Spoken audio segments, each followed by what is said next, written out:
Eu sou Analise, representante dos Fóruns de Igreja do Brasil na SENAEJA, Comissão Nacional de Alfabetização e Educação de Jovens e Adultos. Eu gostaria de fazer uma intervenção aqui no sentido de entender que a gente foi convidado para pensar esse documento de referência e para sugerir aquilo que consideramos que vai fazer com que ele atenda de forma mais desejável aos educandos, né? Àqueles que tiveram seus direitos negados, porque entendo que é disso que estamos falando aqui, né? De como é que a gente pode fazer aí esse resgate, já que foi um sequestro, né, de direito. Primeiro eu queria mesmo dois esclarecimentos. Como integrante da SENAEJA, eu me assustei aqui ao ler que o documento foi, agora ao final, a Ana reitera isso, construído com a participação de representantes da SENAEJA. Acho que é importante que isso fique esclarecido, porque em momento algum a SENAEJA indicou representação sua para participar da elaboração. O que tivemos como informação na reunião da SENAEJA, e há outros membros aqui presentes, vários inclusive, é que foi um convite pessoal feito pelo Mauro, diretor da CECADI, ao integrante da SENAEJA, Roberto Catelli. Então é importante que fique claro, porque a comissão ainda não se debruçou sobre o estudo da proposta do programa Pronatec. Inclusive, começamos a fazê-lo a partir da reunião que fomos informados que Mauro havia feito um convite pessoal ao Roberto Catelli. Então acho que é importante que isso fique registrado aqui. E gostaria, inclusive, que caso algum companheiro meu de comissão tenha uma leitura diferenciada, por favor, que explicite, tá? Para que a gente não chegue na comissão com esse mal entendido. Outra questão, na fala da Ana, a Ana diz assim, lá na sua primeira fala, tá? Você diz assim, temos entre os ofertantes, aí você faz uma série você lista uma série de instituições, entidades, movimentos, e você fala dos fóruns de EJA. Já nos cutucamos aqui, os que somos de fóruns, e nós não temos esse conhecimento. Então, se você puder depois dizer isso para a gente, porque a gente quer realmente participar, não só dando sugestões, mas também botando a mão na massa. Mas a gente não sabe, efetivamente, algum fórum que esteja nesse movimento. Bom, agora eu vou para os meus pedidos de esclarecimento e sugestões. Na página 6 do documento, está dito com todas as letras que... Gente, é só ir na página 6, ó. Segundo parágrafo da página 6. Uma dúvida que eu tive ao ler, e caso a gente vá discutir isso em outro momento, a dúvida já fica aqui colocada. O final do segundo parágrafo diz o seguinte: em regime de colaboração com os estados, o Distrito Federal e os municípios, com a participação voluntária dos serviços nacionais de aprendizagem de instituições públicas e privadas, a União investe em ações e projetos de educação profissional e tecnológica. Para nós dos fóruns é importante esse esclarecimento, porque até aqui nós temos trabalhado com a ideia de que os serviços nacionais de aprendizagem receberão para desenvolver a sua parte nessa tarefa. Se é voluntária, nós ficamos na dúvida se entendemos ou não o que está sendo proposto. No mesmo documento, a gente fala, no documento em 3 partes dele, se fala de princípios. Numa primeira parte, quando se fala de princípios, se fala de princípios relevantes. Na outra parte, se fala de princípios fundamentais. Na outra parte, se fala de importantes princípios. E a gente queria aqui, como Fóruns de EJA do Brasil, já deixar a proposição de que a redação e a efetivação seja de princípios inegociáveis. Porque entendemos que princípios são mais do que relevantes, importantes e fundamentais. São inegociáveis. Só uma questão de ordem. Vamos fazer um encaminhamento? Não. Pode ser? Sabe porque nós vamos discutir o documento agora. Bom dia, eu sou o Roberval, secretário de Educação de Mato Grosso do Sul. Se nós formos discutir, acho que todos nós temos dúvida em relação ao documento. Daí eu escrevi também, faz parte da comissão.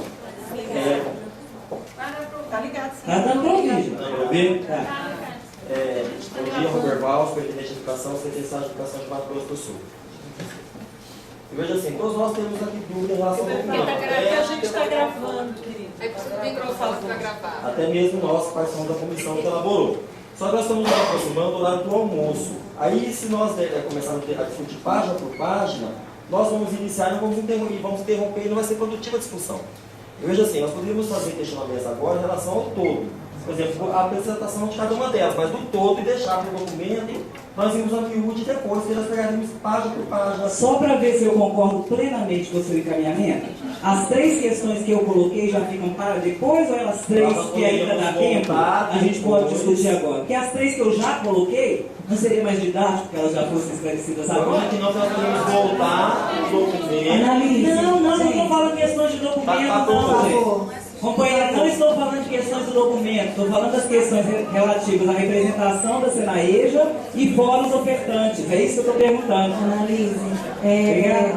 Não, eu acho, eu ia fazer essa intervenção, mas eu ia aguardar você terminar. Então posso terminar? Isso. Obrigado. Porque eu ia sugerir justamente isso, que a gente pudesse fazer questionamentos em relação às nossas falas, porque vocês terão hoje à tarde a gente terá nós teremos algumas experiências que serão demonstradas e amanhã nós teremos o dia inteiro para nos debruçarmos sobre o documento. Concordo plenamente, acredito que nenhum dos companheiros da Senaeja nem dos fóruns seja contrário. Eu só gostaria, mais uma vez, de solicitar que que os 2 esclarecimentos que eu pedi inicialmente, porque eles não têm a ver com o documento, eles são questões políticas, que eles fossem, sim, exatamente, que esses fossem respondidos agora. Muito obrigado. Então, uma solicitação de dúvida em relação à Bolsa Formação para Nilva. Nós que somos estados ofertantes já com a Bolsa Formação desde o ano passado, tivemos muita dificuldade em relação ao repasse de recursos. Os institutos federais têm descentralização direta por conta da hierarquia no Ministério da Educação. Nós, das redes estaduais de ensino, recebemos recurso publicado hoje. Na verdade, a publicação hoje, o recurso deve entrar nos próximos dias. O sistema S, as instituições vinculadas ao S, já receberam recurso lá no início do ano, ou um tempo atrás. Qual que é a pergunta mais pontual, Nilva?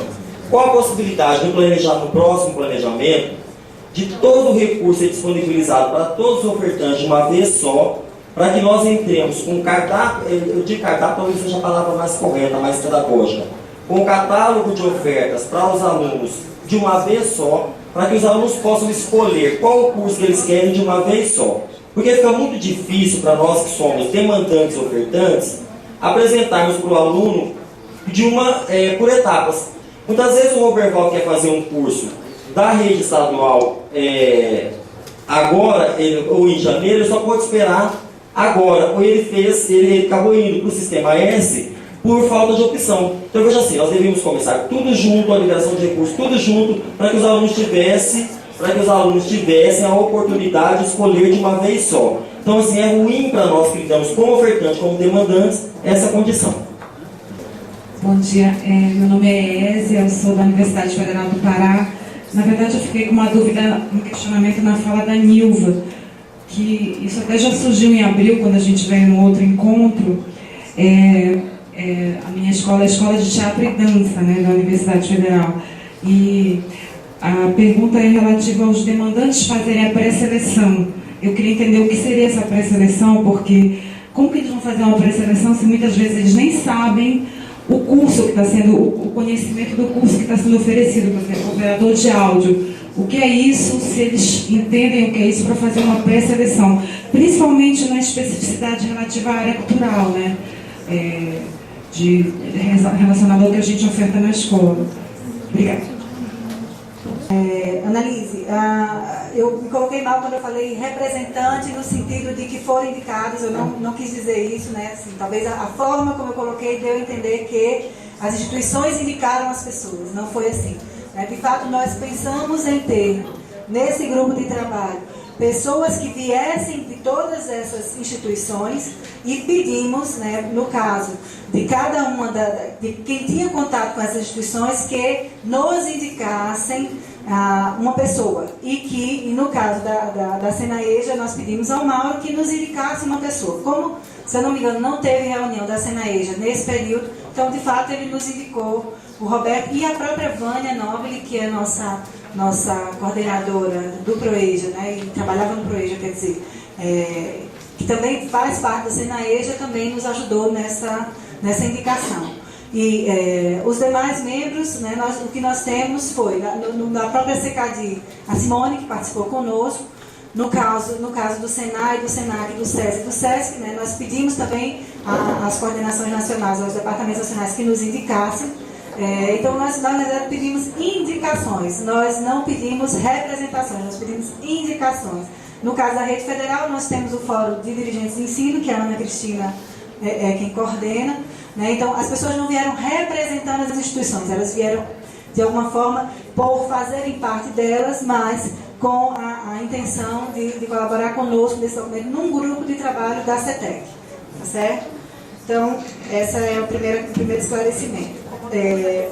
E aí a questão do que eu falei, acho que você talvez tenha entendido errado, eu não falei sobre os fóruns de EJA como ofertantes. Eu falei que nas ações intersetoriais, né, nós temos os ofertantes, temos os demandantes e temos outras entidades que certamente contribuirão nessa ação, como a própria CETEC, a própria CECADI e os fóruns de EJA. Foi isso que eu ressaltei na minha fala, pelo menos foi isso que eu tentei ressaltar. E aí eu peço desculpas se eu não fui tão clara, né, mas os ofertantes são, né, como a própria Nilva colocou, são a Rede Federal, as redes estaduais e os SNAs, que nessa ação especificamente do Pronatec EJA tem regime de colaboração com os SNS, né, os Sistemas Nacionais Sociais, né, seja o SESI ou seja o SESC, que também estão articulados nas ações, porque trabalham especificamente com a educação de jovens e adultos, com a parte do ensino médio ou do ensino fundamental EJA. E eu já passo aqui para, se a Cléia quiser complementar, mas tem algumas perguntas mais diretas para a Nilva. Então, a primeira questão da Analise, né, fazendo um esclarecimento. A lei, Analise, aquilo que tu citas lá da página 6, a lei fala em participação voluntária, que nesse caso significa, não é a participação como amigos da escola, não. É a participação por decisão da própria rede, por adesão. É esse o sentido do voluntário ali. Ela não é de partida naturalmente um ofertante. Ela decide ser ofertante e então faz um termo de adesão à Bolsa Formação como ofertante. A exemplo do que também fazem as redes estaduais. Mas como está citado ali anteriormente, que é regime de cooperação entre as instâncias públicas, o destaque vem para os serviços nacionais, uma vez que eles têm uma outra condição e então, por adesão, decidem participar. É o caso do SNS agora.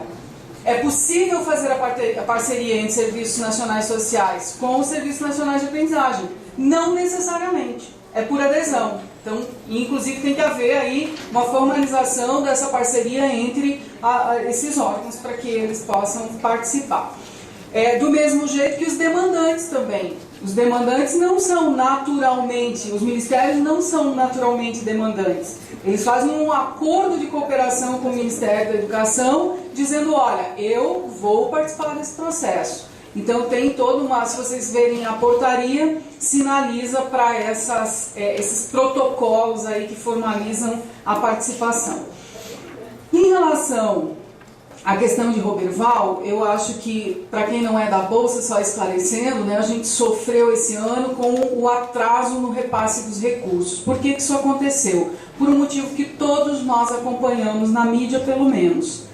O Congresso demorou muito para a aprovação do orçamento, e isso fez com que a gente tivesse que aguardar a liberação do orçamento para poder passar para o conjunto das instituições. Aí o Roberval me pergunta, sim, mas por que, por exemplo, algumas instituições do Serviço Nacional de Aprendizagem receberam algum tempo antes? Porque nós tínhamos, na verdade, um recurso que era relativo a 2012 que não tinha sido repassado ainda. Os cursos estavam rodando, já estava em déficit e a gente não tinha repassado o recurso. Então, aquela possibilidade, ou diante da possibilidade de usar o 12º, nós investimos, fizemos um repasse relativo àquela dívida que a gente já tinha em relação aos cursos em andamento. E não foi só para o Sistema S, foi também para as 9 instituições das redes estaduais, né?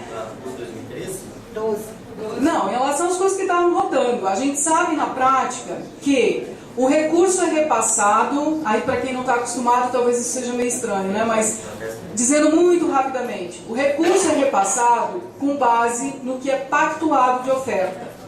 Certo? A gente diz, olha, a instituição X vai receber o valor tal porque ela pactuou, ela se comprometeu a ofertar tantas vagas. Portanto, o repasse é feito antes da execução, por motivos óbvios. Se eu tenho que prover todas as condições para o curso, eu tenho que repassar antes. Então, por exemplo, quando eu falo de um curso técnico, quando a gente faz o repasse relativo àquele período, não ao conjunto, à carga horária total do curso. E aí, no momento que o ano iniciou e começa a rodar o curso da continuidade, a gente tem urgência em fazer esse repasse. Houve também um atropelo em relação, acho que foi especificamente de vocês, né, que houve um erro no CNPJ e o dinheiro não saiu imediatamente. Mas a portaria saiu coisa de dias depois do Sistema S, dos Serviços Nacionais. E nesse caso, agora, no segundo repasse que está sendo feito esse ano, saiu todo mundo junto no mesmo dia. Portarias 14 e 15 e 16, que saíram do dia 9, né, ontem a gente entregou até para quem estava na reunião, saiu no mesmo dia. Então não há nenhuma diferença de tratamento. O que houve foi um problema na demora de liberação do recurso, um segundo problema que foi o fato de que a gente tinha que passar o recurso primeiro para quem já estava com a execução bem adiante e era um recurso relativo ainda a 2012. E a outra questão aí, a rede federal pode estar se coçando e perguntando, né, mas e o nosso, por que demorou? Pelo mesmo motivo, atraso no orçamento, na aprovação do orçamento e com um agravante. Quando é descentralização de créditos, eu não posso passar uma parcela, eu tenho que passar o valor total. Então nós não podemos usar do duodécimo para fazer a transferência, a descentralização de créditos para a rede federal. A gente tem que esperar sair o orçamento para então fazer a descentralização. Mas, Roberval, só te dizendo que nós estamos aí aprimorando o processo. Então, acho que o nosso dia a dia tem mostrado isso, que a gente tem procurado soluções e se a gente não está fazendo da forma mais adequada, né, vamos conversando para poder aprimorar o processo de repasse de recursos. A outra questão da Ésia é a respeito do... Cadê a Ésia? Aqui. Ésia, né? A respeito dos demandantes, né, do processo, como que eles vão fazer esse processo de seleção se eles não conhecem os cursos. Veja uma coisa que eu ressaltei muito na minha fala. Embora a atribuição formal seja do demandante, não é possível mesmo o demandante divulgar o curso sozinho. Tem que ser um trabalho de parceria com o ofertante. E na prática, como que isso acontece? Demandante e ofertante sentam, definem quais são os cursos em função das demandas. E aí, então, bem, se nós vamos ofertar o curso X, digamos, daqui a 2, 3 meses, aí vamos discutir como é que vai fazer o processo de divulgação e de mobilização. E nesse processo, seguramente, o ofertante tem que participar. O ofertante que tem condições de apresentar o curso, de repente até levar, se é um recorte de público muito bem definido, levar esse público para conhecer a instituição, para conhecer a estrutura do curso, para conhecer mais sobre o curso, tudo isso é possível. E é isso que a gente tem insistido que tem que acontecer. Então não é um trabalho isolado do demandante falando sobre o que ele nem sabe, de jeito nenhum. É para ser um trabalho de parceria.